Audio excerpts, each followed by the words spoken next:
Morning, everyone. Welcome to the 9 millionth Monday of lockdown and a day in which running around, robbing banks and getting whacked up on Scooby snacks seems like a welcome break from the norm. Now, this is the news agenda with me, Fleet Street Fox, and today I'm joined by the Sunday Mirror showbiz editor, Jessica Boulton, and we're going to discuss the legal actions you'd be prepared to waste millions of pounds on, why apparently Boris Johnson wants to take us back in time, and what Coca-Cola is doing to not really save the planet. So through it all, we want you to ask us your questions. This is the People's Paper Review, and we want you to ask us whatever's on your mind, and we'll do our best to answer them for you. And I should repeat there that actually Jessica is the Daily Mirror showbiz features editor, and I got that wrong. But journalists here are full of integrity, and we correct our mistakes as soon as we make them. So first, what have we got? Well, the Mirror is splashing today on the road to freedom.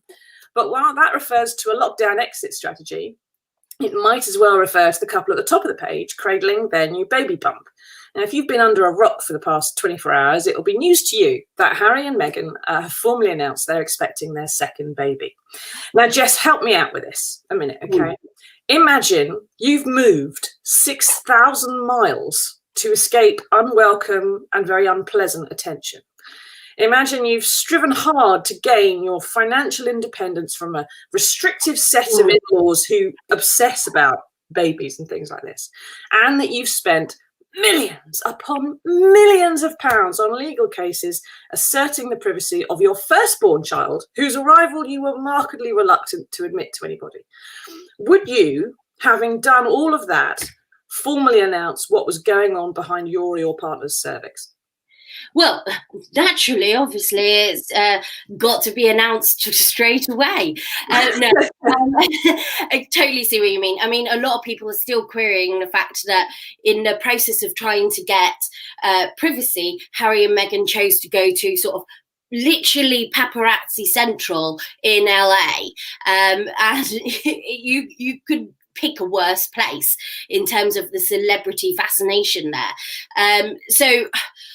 Yes, I mean, it does seem to be a little bit from the outside. You've got, yes, they're asking for privacy one second, the next second they're sharing things. But then I guess it's all about they get to control that message, get to control when it's out. I mean, no one could say she's pregnant legally if we saw her walking out with a bump until she comes out and says it. So she could have kept it quieter for a bit longer because we wouldn't have known.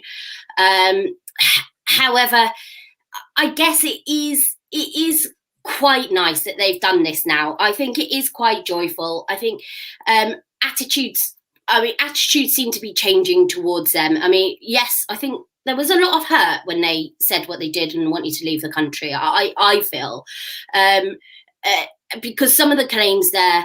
There was a lot of love for Meghan, and I mean, I remember the wedding day and everything like that. And people, the amount of stuff we wrote about Markle, Sparkle, and everything like that, streams and streams of it, and for them to think that there was sort of racism there and all of this stuff was quite hurtful. I think there was a lot of sad feeling when Harry went away because he has always been a sort of favourite prince. So. I think with this second baby, I think the announcement that they're making, yes, it's weird to make an announcement when you're always asking for privacy, but it does feel very hopeful at this time. It's not costing us anything anymore, that they're independent financially. So I think it's time to just sort of enjoy it. And how lovely it is that he chose to announce it on the Valentine's Day, like Diana announced his pregnancy with him. His gestation, shall we say. Charlotte says there, congratulations, Charlotte. She announced her pregnancy yesterday too.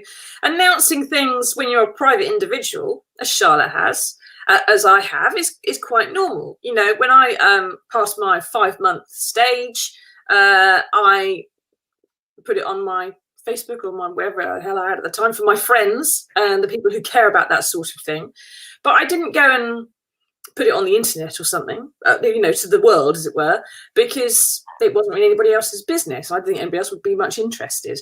But Amanda there said, good luck and congratulations. They have been through a miscarriage and they deserve some happiness, and they want to have another child. No bother to me whatsoever. I'm team Meghan all the way.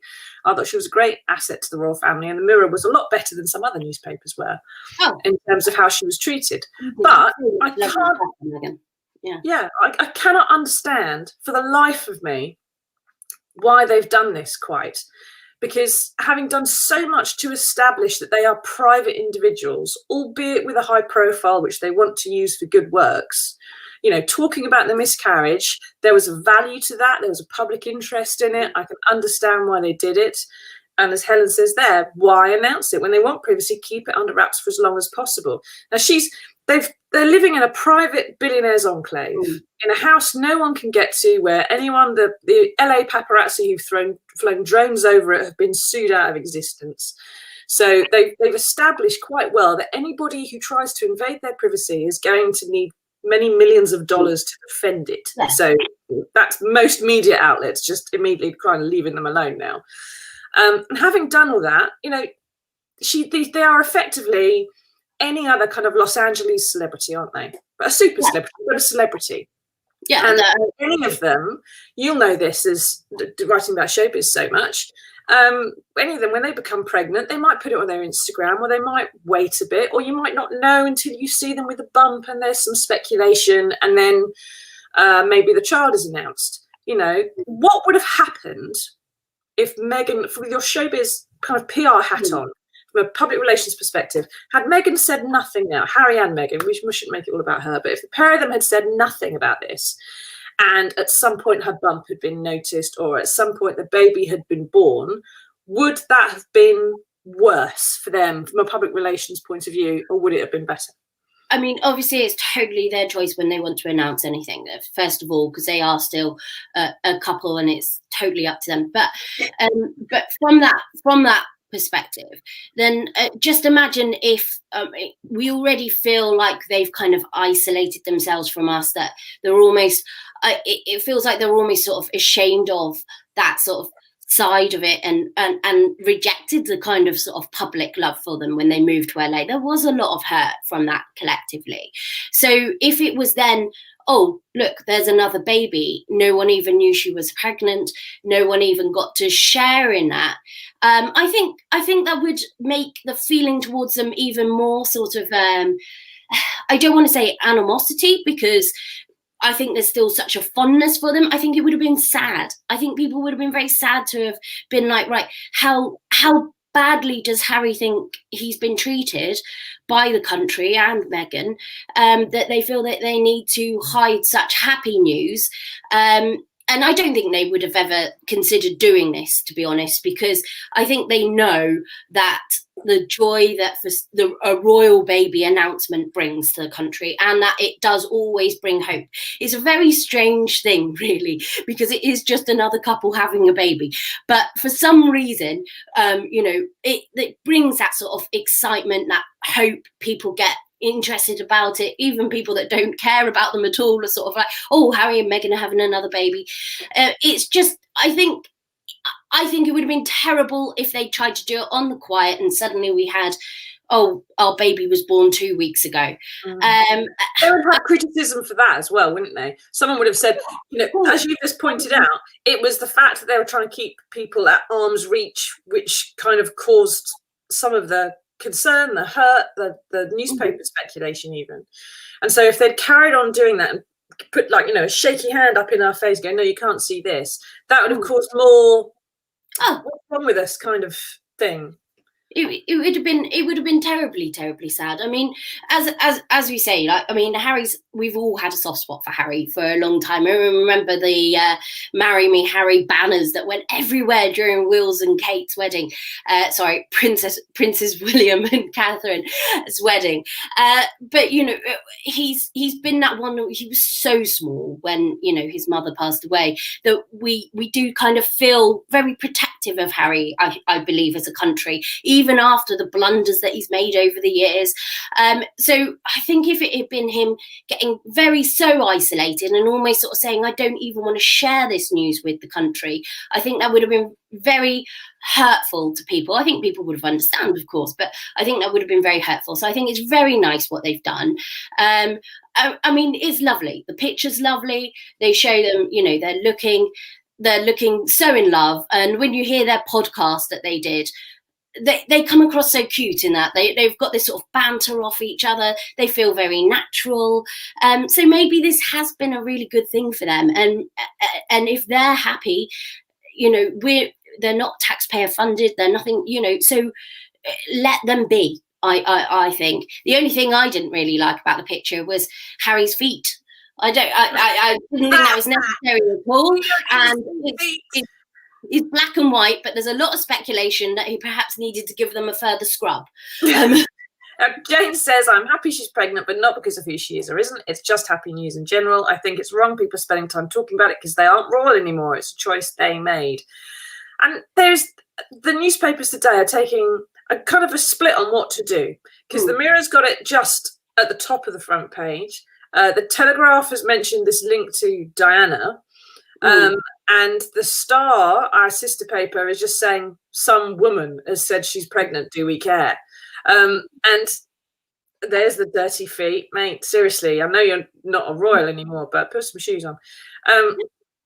And so it's difficult. We've got to kind of split here. Do we report them or do we not report them? Do people care or not care? Because, you know, in the comments, there's people there saying, I don't care, we shouldn't be making a fuss about it, and it's none of our business.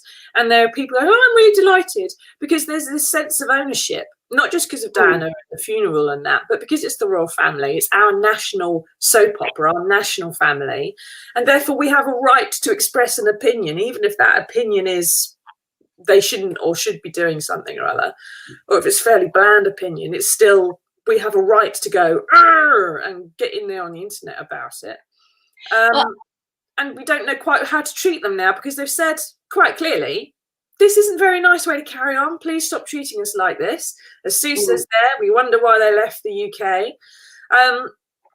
And there is no way she could do this right, is there? And it's all about Meghan and not about Harry and Meghan. Harry's feet, Meghan's decision. It's always her being accused of being the brainchild behind, or the mastermind of some kind of scheme, which I really don't like. It's very exactly, which is why I thought this was quite nice the way they did it. It paid a sort of subtle homage to his mother, because there's no way Harry would not have known that Diana announced it on that day. So it was a lovely way of doing something to mark her as well. And I saw there what they're saying about let's remember that a lot of the British press loved Meghan. She was a breath of fresh air, and it was something exciting to talk about with the royal family. We were all, very excited to have an American come in, first one since Wallace Simpson, is an actress. Like, a lot of people remembered her from Suits or knew her from Suits. It was so different and exciting that there was such a buzz about it. So the story's now been changed, that she's sort of been vilified. And I think there probably were yes, there were some unfortunate things that were said. Her family came out and said a lot of unfortunate things that were reported. So at the same time, people must remember that all that excitement and all that praise and all that, everybody thinking Meghan was the best thing that could have possibly happened to Harry.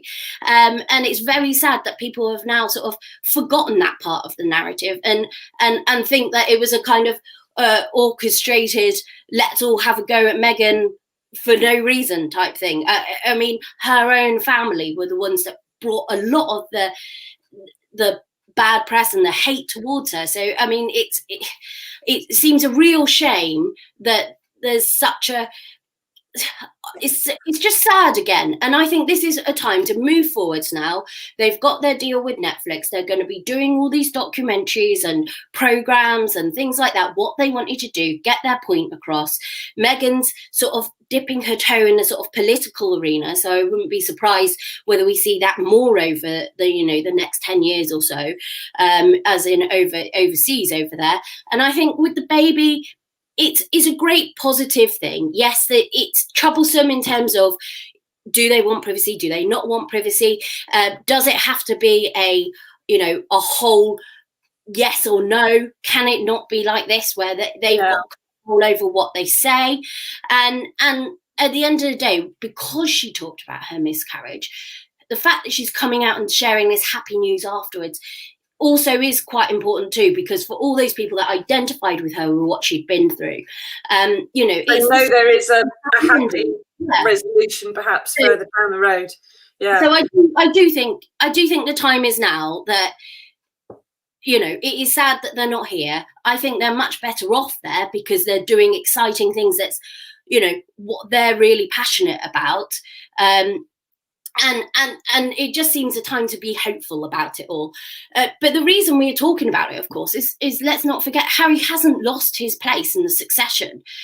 So he is still in line to the throne. And this baby will be 10th or 11th in line to the throne, depending on when Zara has hers. No, sorry, 8th in line to the throne. Apologies, I've got that wrong. 8th in line to the throne, this baby will be. So unless they ask to change something. So a baby is still part of our royal family. Yeah, exactly. And it does still, something that, as we can see there in the comments, lots of people are taking a view on. Now, keep asking us your questions and let us know how you feel about whether Harry and Meghan should have made the news public, how you feel about it. And we also want to talk about the route out of lockdown, because having said repeatedly, and again in today's papers, the Prime Minister, that he's not going to tell us the route out of lockdown until February the 22nd. Gird your loins, get ready, people, for February the 22nd. It's the big day. Details are being leaked willy-nilly, exclusively to all newspapers. And there's lots of stuff in here about pubs and restaurants reopening. But this is all, apparently, I've looked all the way through it, Jess, and all I can see here is politicians talking about reopening. Now, some scientists have said there is a route out of this, but it is very, very cautious, and possibly not February the 22nd or March the 8th. This is being driven by the politicians, principally those who said that the economy mattered more than lives. Anyway, and so does this look like freedom to you? Is this just, hot air? Is my worry when I reading this is we saw all this before last year, and then we ended up in dire straits again when it got nearer Christmas, and when it got to the beginning of this year when it was such bleak news. And you ask yourselves, could more have been done? Or as in, could we have all done more and not gone out and about? Had we, that very first lockdown, gone on a bit longer, had we shut down the borders at that time, had we been tougher for those first sort of 4 or 5 months, would it have been easier now? So is it worth trying to rush out of lockdown again, having not learnt our lesson last time? Is it worth trying to push this and rush out so that we can, and we run the risk of putting ourselves behind yet again? Because we don't want to have this. I think it's worse for not only the health of the country and economically, but also the sort of the morale of the country to have this sort of in lockdown, out of lockdown, in lockdown, out of lockdown. Especially it doesn't seem to solve the basic problem. Right. And Alan says there, why do you think Wales and Scotland are so far ahead of England? I assume you mean vaccinations and not Six Nations, Alan. But perhaps that may be because smaller populations, easier to get around in some places, though probably more remote in some bits of Scotland, but perhaps also less ethnically diverse populations in Wales and Scotland. I'm guessing at that. That's not an absolute assertion, but I think there's probably a greater proportion of minorities in England than Scotland and Wales. And this is part of the problem we've got, Jess, isn't it? Because although 26% of the United Kingdom now has been vaccinated, 2% of planet Earth has been vaccinated.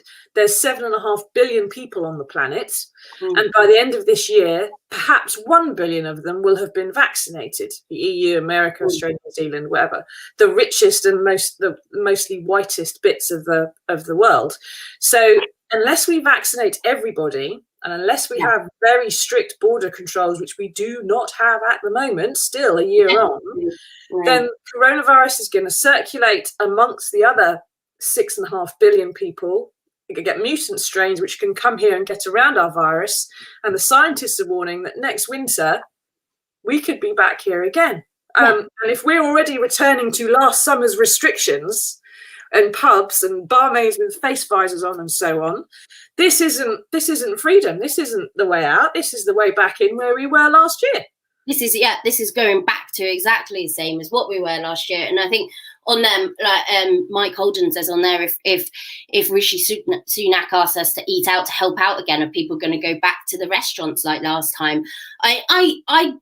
I'll be honest, I couldn't believe that last time. You looked on the news and there's like packed restaurants, and you're like, I understand that, you know, the need for livelihoods and, you know, is important, but you can't have a livelihood if you don't have a life in the first place. So let's stop trying to put people's health at risk. Yes, we need to protect the economy, but this is just, if we end up putting ourselves back again by rushing out too quickly out of lockdown, I don't think anyone will be in support of those measures.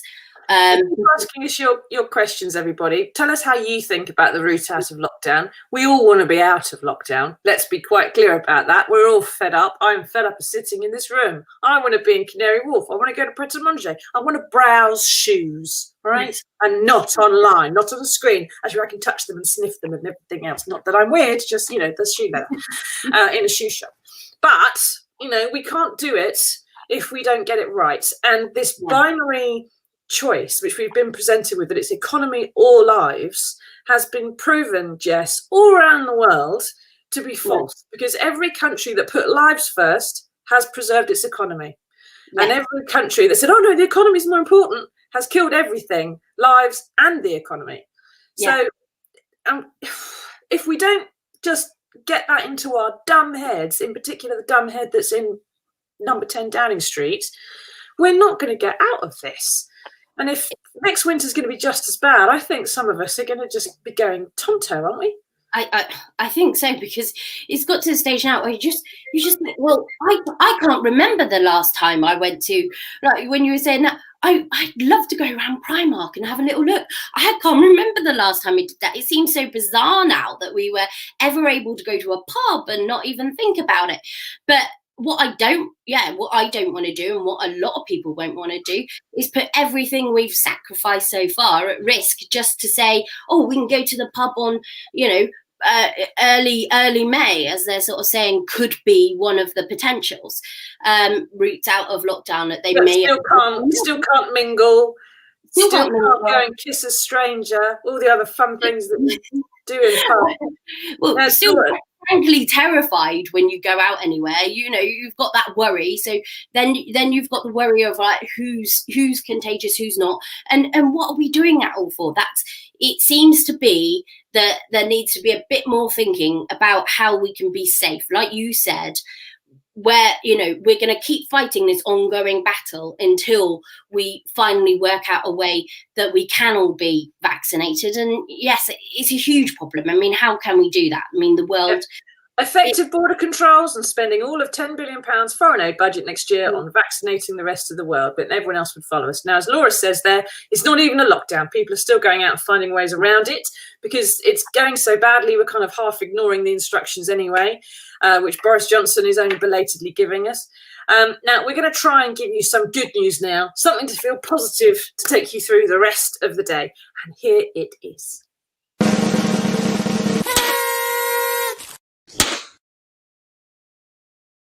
Ta-da!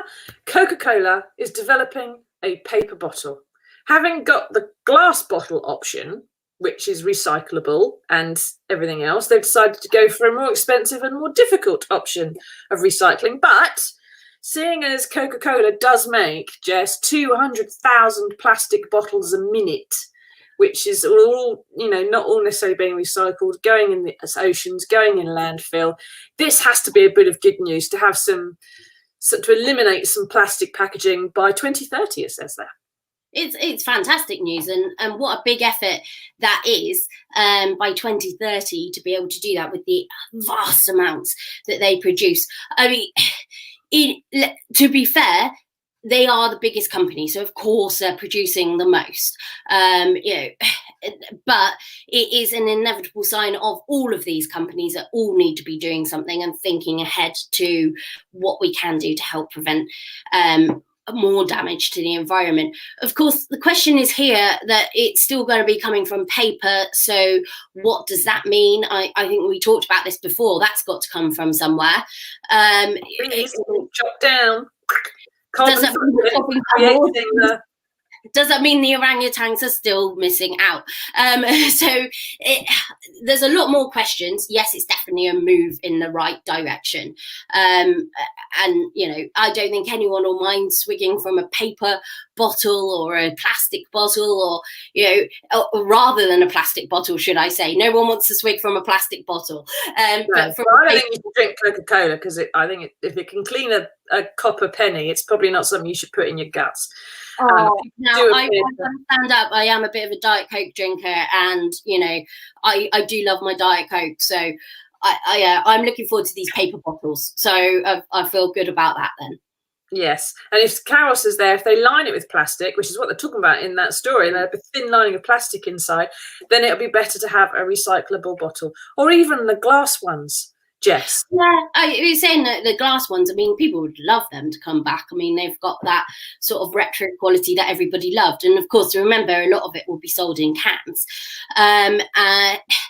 I think they were saying what they were aiming for eventually was to have a completely paper bottle that was not relying on the plastic lining as well. But that is the next stage of development. So I don't know what the answer is. I mean, at least they're doing something is the good thing. At least people are now sort of, all these big companies all need to think about what they can do to help make themselves greener, because yes, the pandemic has been happening. We've all been focused on that.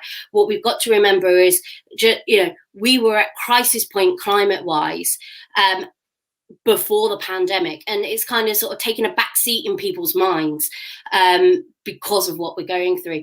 Yet, let's not forget what, like Sir David Attenborough has warned multiple times.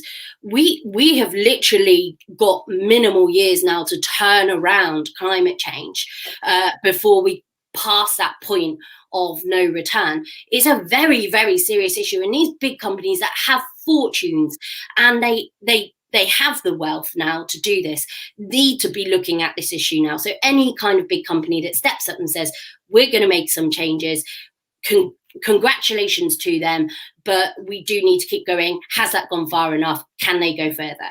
Exactly. And they can all go further. It's not quite the same plastic packaging, but Start Right Shoes, if you're watching, when I was shopping for shoes, for my school shoes for my daughter at the weekend, girls' shoes called Giggle, boys' shoes called Engineer and Rocket. Do me a favour. Let's all try to be a bit better than we were last year. I know, it's outrageous, disgusting, isn't it? And that's my rant for the afternoon. Anyway, thank you for watching, everybody. Thank you for joining me, Jess. And let's go about our day feeling happy for Meghan and Harry. Thank you for the Megheads for joining in the comments. We completely ignored you. And we'll see you again on Wednesday. Bye-bye. Bye.